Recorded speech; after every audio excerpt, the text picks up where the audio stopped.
David Daniel Ducker here, and today I wrote outlines.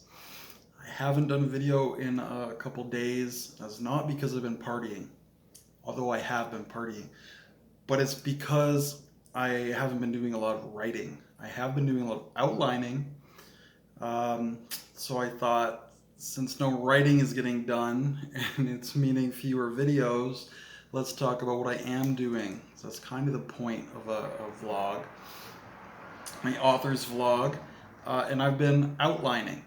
I am an outliner. I'm very organized. I'm very like left-brained, if you will. So I have like 30 different outlines that I'm working on, or that are in progress or in process. Some of them are just like story ideas, like a one-line thing. I'm going to call that an outline, because it will be expanded upon and grow over time, hopefully. And some of them are very detailed, and they're like 3-page outlines with the acts and the characters and some chapters broken down. So some of them are very detailed, some of them are very sparse. So what I've been doing, just because the mood struck me to do this, and I don't think you should fight your mood as long as you're being productive in some way. If your mood is to do nothing, fight that mood. But if your mood is to outline, do an outline. If your mood is to edit, do some editing. If your mood is to write your first draft, then do some first draft writing. Always have one first draft that you're working on. When you feel like putting prose down, work on that. Always have one thing that you're editing. When you feel like editing, work on that. I very rarely feel like editing, but sometimes I do. Um, and then outlines. I have, like I said, about 30 of them. Last time I counted, I might have 40 by now. I don't know, especially after this last session. But I've basically just gone through, and again, being left-brained, I break everything down by genre and often by the tropes involved. There's nothing wrong with starting with tropes. That's usually how I've been working. You don't have to do that. It's just how I do it. And there are a lot of pitfalls that can happen when you start with tropes, because your work can become very generic and very cliched if you're not careful, because the building blocks are just recycled from elsewhere. But most stories are kind of recycled from elsewhere. There's not a lot of original ideas anymore anyway.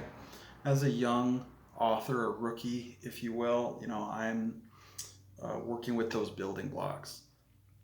So I have like 3 different documents, one for each of the like major genres that I like, that I work in, which is just sci-fi, fantasy, and horror, or modern adventure. I kind of group the two together. And I probably have 10 story outlines in each genre. So I will kind of go through and say, okay, sci-fi, what are my sci-fi ideas right now? What am I passionate about? What are new tropes and new ideas I've had and seen? And then what have I already outlined? What have I already done? And how can I fit these new things into these other things to make it denser and more nuanced and complicated? Not needlessly complicated, but needfully complicated, nuanced and rich and detailed. And if any of these new ideas don't fit in the old outlines, I kind of try to see, can I make new stories and new outlines out of these new ideas?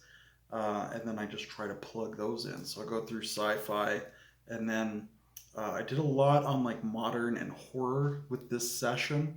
I already have a bunch of really good sci-fi outlines. Like, I can write like 6 of those ideas are really good and will probably turn into novels. The other like 4 to 8 ideas are less good, and they're interesting, they're intriguing, but they're maybe not very original, they're not very well developed.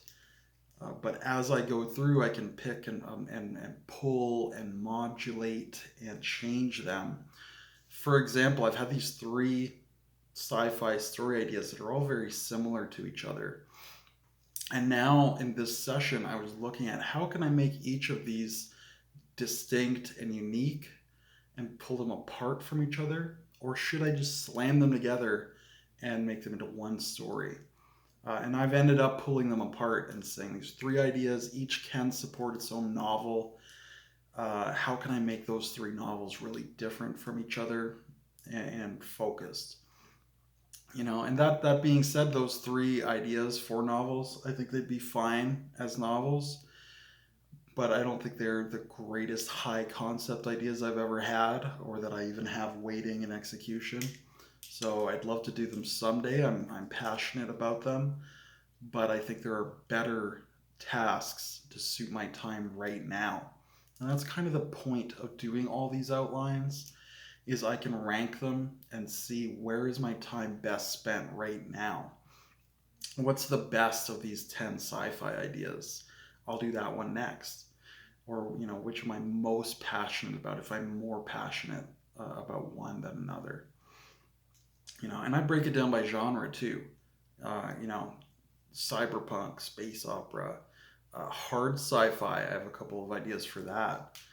Some ideas for like post-apocalyptic stories or stories involving colonization of other planets and how that could be done and executed. And once you start picking that apart, it's easy to get 10 different outlines. You'd be like, what's my best space opera that I have? My spin on a space opera, my tribute to Lensman or Foundation or Dune. Or in film, it could be my tribute to Star Trek or Star Wars or something like that. What's my idea? Take all these things, put them in a blender, the parts I love the best, and spit out something that's got my own stamp on it. So I love space opera, so I have a whole bunch of space opera ideas. I'm not in love with cyberpunk as much, but I still have a couple of distinct cyberpunk ideas that I think would be really fun. And hard sci-fi, I think I've only got one or two, depending on how you want to classify the genre. Some sci-fi is harder than others. Right, so this is just kind of how I think about my outlining process. And I did the same with fantasies. We've high fantasy, sword and sorcery type genre, different eras, like a Greco-Roman story or a Mesopotamian story, like ancient Babylon, or a caveman story. Let's have some fantasy caveman and add in some of these other elements that might fit that. So again, it's easy to end up with 10 different outlines and then just add and subtract and plug away and slam some together and pull others apart. And that's basically what I've been doing, especially with focus, as I said, on modern and horror. And I'm trying to think about how I can add fantasy elements into a modern setting and do something maybe like Hellboy or Constantine or Buffy the Vampire Slayer, the Last Witch Hunter, some of these ideas. And I've seen a fair amount of film media in this genre. I haven't read very deeply in the genre. And I know that's kind of something I have to do, but I'm just so picky that I feel like I might be annoyed at times because I know sometimes the genre can get like wacky in ways that I don't like. But with film, it's easier for me to digest. And the tropes are there. It's just kind of the storytelling. The medium was different, obviously, and that affects how you tell your story. But with that in mind, I think it's an easy translation to make. So I've been thinking about some different ideas. You have like heroic characters like Sherlock Holmes and Dick Tracy and James Bond. And then how can you maybe have them interact, spy fiction and mystery and crime? How can they interact with the supernatural, especially in a horror genre, because I love horror. Something like James Bond is investigating one of his wacky missions, and it turns out that the Bond villain is actually a cultist of Cthulhu or something like that. James Bond versus Cthulhu. And is it real magic that he ends up using as a cultist, or is it just mysterious enough that maybe it's not real and maybe it is real? Kind of like the Roger Moore film where he went up against Papa Shango and the voodoo cult, and they just teased and hinted that maybe there is a little bit of magic there, but maybe there isn't. And James Bond is always wacky, so it doesn't matter. But in my interpretation, I can say, like, I like the spy fiction, I like the Cthulhu, I think they could blend well, but do I want it to be really wacky? Or do I want it to be really serious and horrific and scary, very gritty, or very pulpy? And just play around with this in the outline. The outlining process is a great place to play around with the tone and the genre and these high concept ideas, the big picture of your story. And that's, again, just what I've been doing.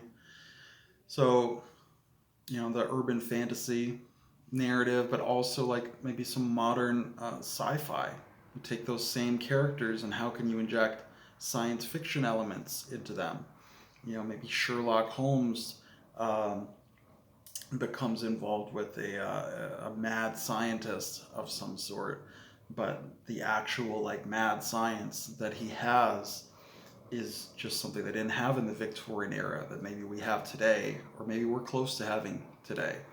So it could be like the zombie rage virus, for example, just off the top of my head. And how would Sherlock Holmes deal with this rage virus and this plague?